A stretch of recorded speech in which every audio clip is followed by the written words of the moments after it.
New Gujarat pattern યોજના વર્ષ 2024-25 બનાસકાંઠા પ્રભારી મંત્રી શ્રી બલવંતસિંહ રાજપૂતના અધ્યક્ષસ્થાને જિલ્લા આદિજાતિ વિકાસ મંડળની યોજાઈ બેઠક।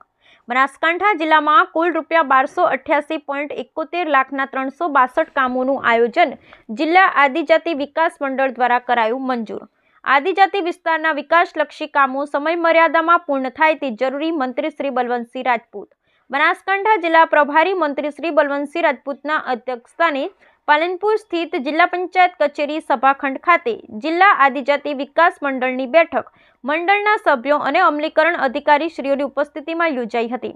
ન્યૂ ગુજરાત પેટર્ન યોજના વર્ષ 2024-25 અંતર્ગત સદર બેઠકમાં સભ્ય સચિવ અને પ્રાયોજન વહીવટદાર શ્રી દેવાહુતિ દ્વારા ન્યૂ ગુજરાત પેટર્ન યોજના તથા જિલ્લાના આદિજાતિ વસ્તી અને તેના આધારે થતી જોગવાઈ અંગે વિસ્તૃત સમજ આપવામાં આવી હતી। વર્ષ 2023-24માં તારીખ 29/4/2023ના રોજ યોજાયેલ જિલ્લા આદિજાતિ વિકાસ મંડળની બેઠકની કાર્યવાહીની નોંધને બહાલી આપવામાં આવી હતી।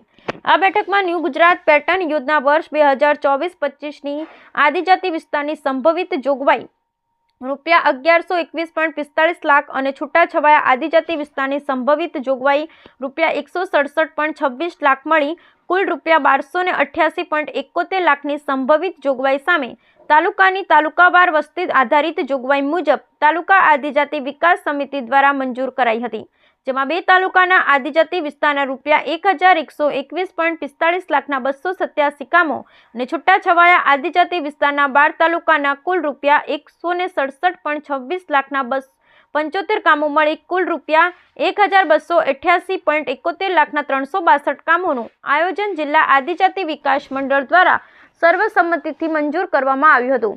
આ બેઠકમાં જિલ્લા પ્રભારી મંત્રીશ્રીએ જણાવ્યું હતું કે તમામ કામો સમયમર્યાદામાં અને સરકારશ્રીની ગાઈડલાઈન મુજબ કરવામાં આવે તે જરૂરી છે। આ સાથે વિવિધ કામોની ગ્રાન્ટ લેફ્ટ ન થાય તેની તકેદારી રાખવા જણાવ્યું હતું। આ સાથે મંત્રીશ્રીએ આદિજાતિ વિસ્તારના લોકોની સુખાકારી માટે ગામની અંદર એક શેડ બનાવી બહુલક્ષી કામ કરવા સૂચન કર્યું હતું। આ સાથે બેઠકના છેલ્લા વર્ષના 19 કામોમાં કરવામાં આવેલ ફેરફારની મંજૂરીને બહાલી આપવામાં આવી હતી તથા છેલ્લા 3 વર્ષના બાકી કામોની કામવાર પ્રગતિની સમીક્ષા કરવામાં આવી હતી।